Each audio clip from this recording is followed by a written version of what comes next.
Howdy folks, and welcome to the Hillbilly Kitchen. Today we're making Thanksgiving dinner casserole.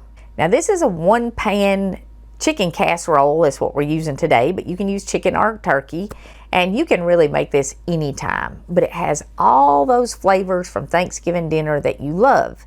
And if you are doing Thanksgiving dinner for just one or two people and you still want the whole Thanksgiving dinner experience, but you can't afford or you don't feel like doing a big dinner and then having to deal with all the leftovers, this is a really good option. And we're also using stuff that you are very likely to be getting at a food pantry or you already have in your pantry. So especially for this year, this is something you might want to hang on to. Now, even if you're not on a tight budget, if you're doing dinner for a whole bunch of people, hang on to this recipe because you can use all of your leftovers in this dish and turn it into a really good after Thanksgiving dinner. So let's go over the ingredients real quick and then get on with it. We're going to use a stick of butter and we're going to put half of it in a box of stuffing that we're just going to prepare according to the directions. If you have leftover stuffing, that's what you're going to use if you're doing this after Thanksgiving. You need 3 to 4 cups of chicken or turkey in this. You can use either one, and honestly, you could probably use diced ham too, but you might want to change the gravy up a little bit. But 3 to 4 cups of chicken, turkey, whatever, and you need some vegetables.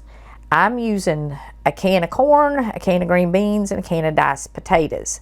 If you have leftover mashed potatoes, I would alternate scoops of mashed potatoes and scoops of stuffing on the top of this. We're just going to cover the top of it with stuffing. And you need 2 cups of gravy. Now, a jar of that gravy is exactly what you need. I don't have a jar of gravy, so we're going to make ours using some Better Than bouillon, and you can use Better Than bouillon or bouillon cubes. You need 2 teaspoons or 2 cubes, and 2 tablespoons of cornstarch and 2 cups of water, or a jar of gravy, whichever one you got. And something else that would be delicious in this is some sweet potatoes or some canned yams, but keep in mind, not everybody likes sweet potatoes. And I know we all know some of them folks that just ain't right. I love sweet taters. So if I was making this just for me, I would put some sweet taters in it, especially if I was doing it after Thanksgiving and I had leftover sweet taters. Chunks of sweet taters in here would just be wonderful. For what I have today, I'm using an 8 by 11 casserole dish, and it's going to fill this casserole dish up all the way. Depending on how many people you're making it for, you might need a 9 by 13. If I was adding in sweet taters, I would probably go a 9 by 13 because this stuff will fill this dish completely full. But anyway, let's get our stuffing started because it has to sit 5 minutes before it goes on top.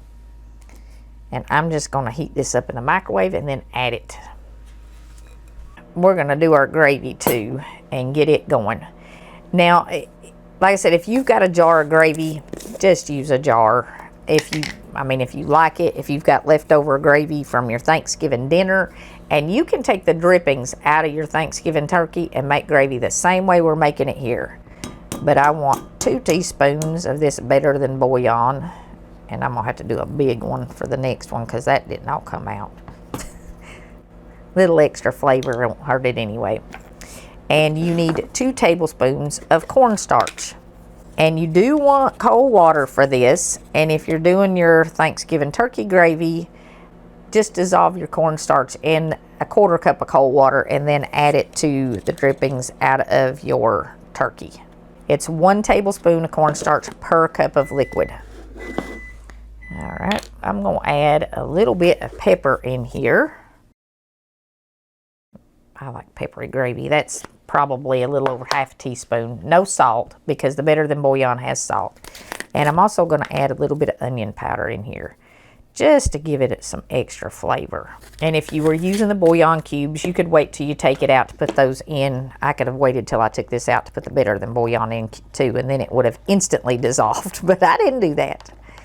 So you can heat this in a pot on the stove, or you can heat it in the microwave. I would start with 2 minutes and then stir it and then heat it until it's clear or kind of clear and starting to thicken. All right. We'll use that to start with again. All right.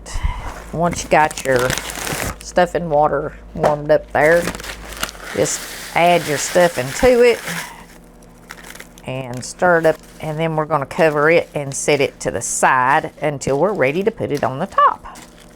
That was 1.5 cups of water and half a stick of butter, 1/4 cup, which is what the package calls for. And you do want to cover that while you let it sit.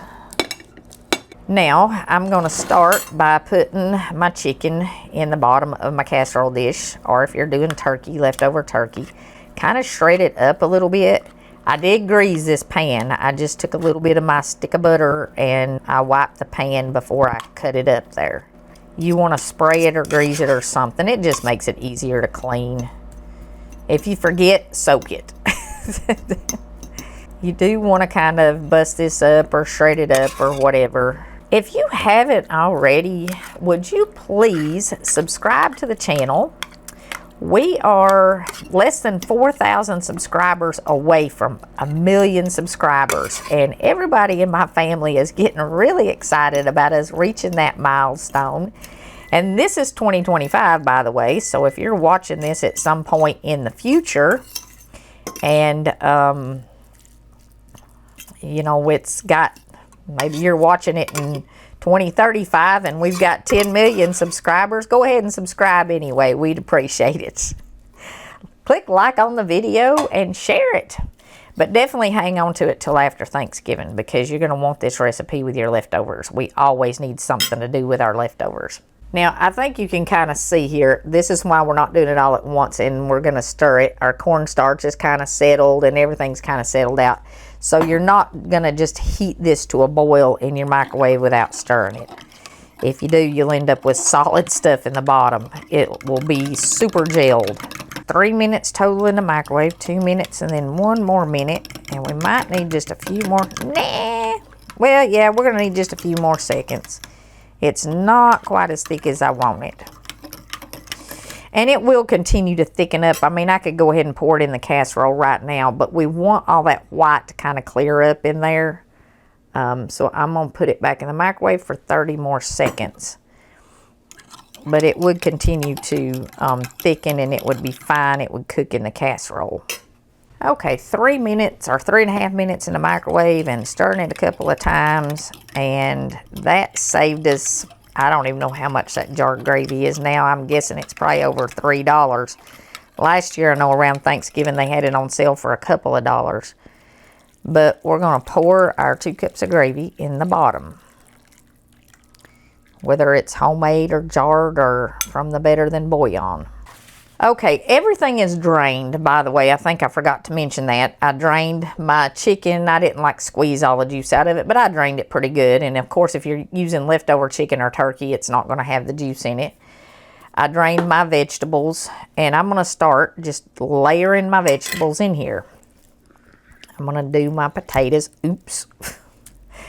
Well, I'll swear. Good cooks always use their hands, by the way. I did not intend to dump my potatoes all in one lump. Now, if you're using leftover mashed potatoes, I would scoop them on top with my stuffing. I would just alternate it, like a scoop of stuffing, a scoop of potatoes, scoop it, you know, like that. Y'all get it. If you cook Thanksgiving dinner, you know how to scoop. And then scatter your green beans on there, and leftover vegetables are good in this. Some bacon green beans or something if you made something like that for Thanksgiving dinner. And then we're going to sprinkle our corn on. Oh, preheat your oven to 350 degrees. I forgot to tell you that. We're about to put this in there. And y'all can see some sweet taters really would be good in here. Now, we're going to get our stuffing back over here. And we're just going to scatter it all over the top of this. Well, we could stir it up first. Now, you want to kind of keep this up toward the top. You know, like I said, don't stir this up. Keep it in layers. But how you put this on there is going to kind of affect the way it looks. And it's going to affect your finished casserole, the top on it.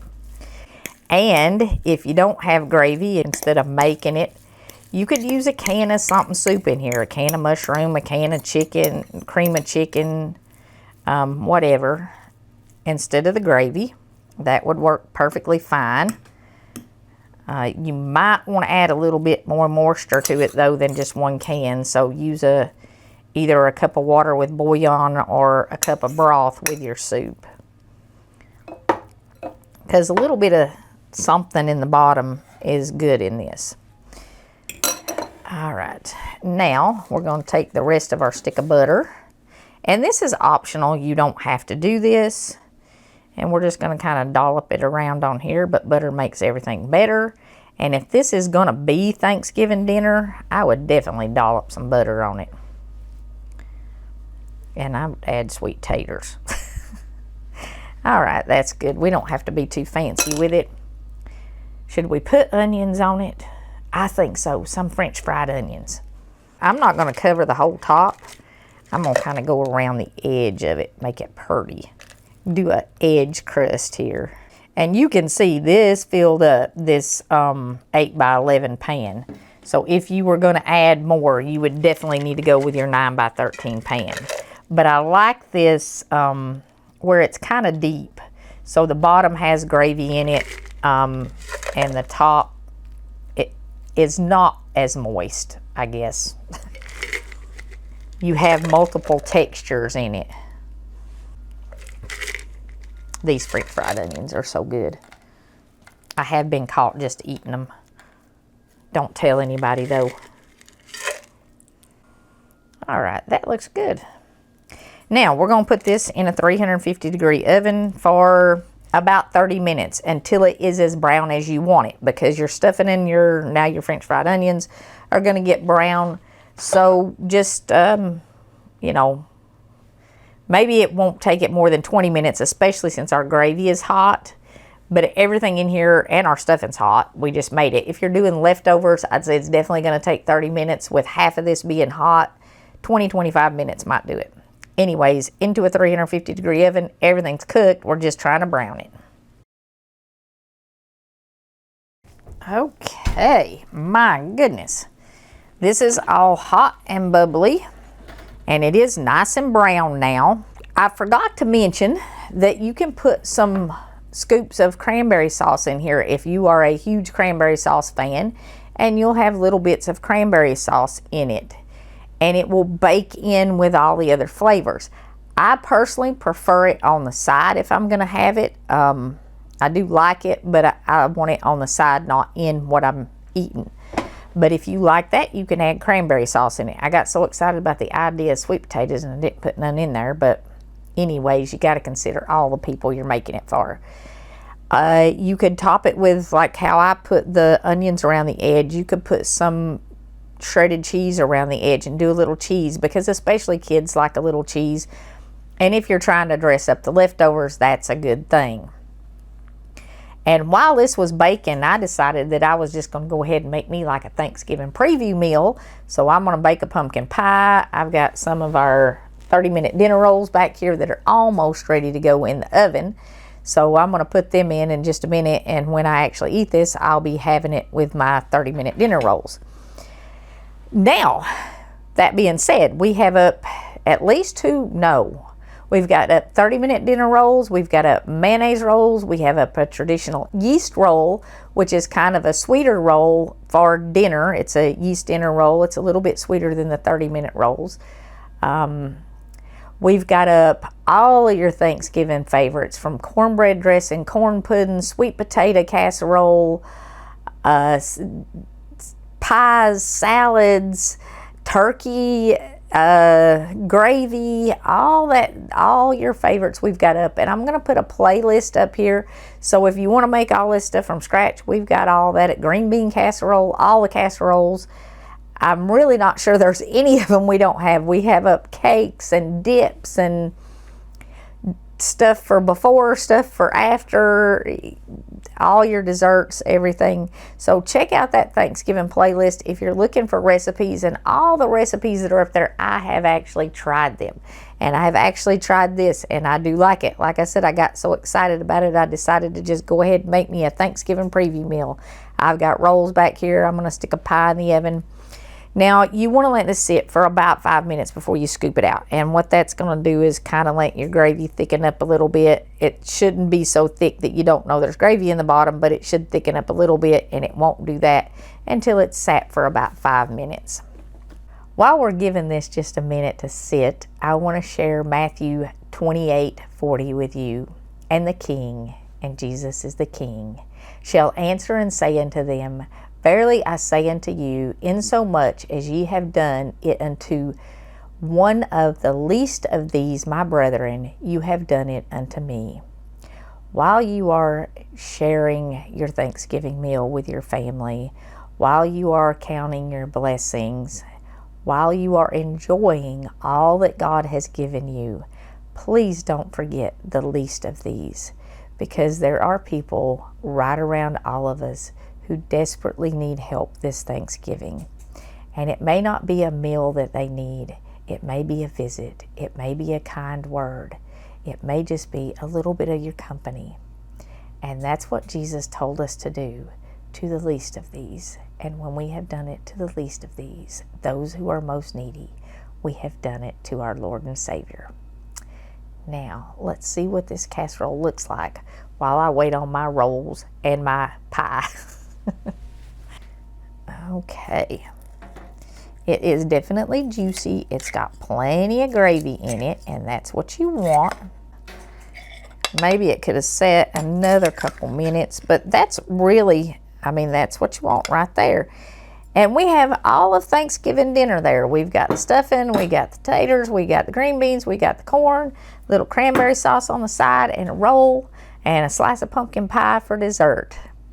And that is everything that makes up the traditional meal. Now, it's not the traditional meal, of course, with everything set out on the table with a whole bunch of people, but not all of us are going to be celebrating this year with a whole bunch of people. And after that whole bunch of people leave, you can turn your leftovers into this. Thank you so very much for joining us in the Hillbilly Kitchen. I truly hope you all have a blessed Thanksgiving. You share it with someone who maybe is less fortunate or one of the least of these, and you share it with lots of people who love you. God bless you all, and until next time, remember to put God first.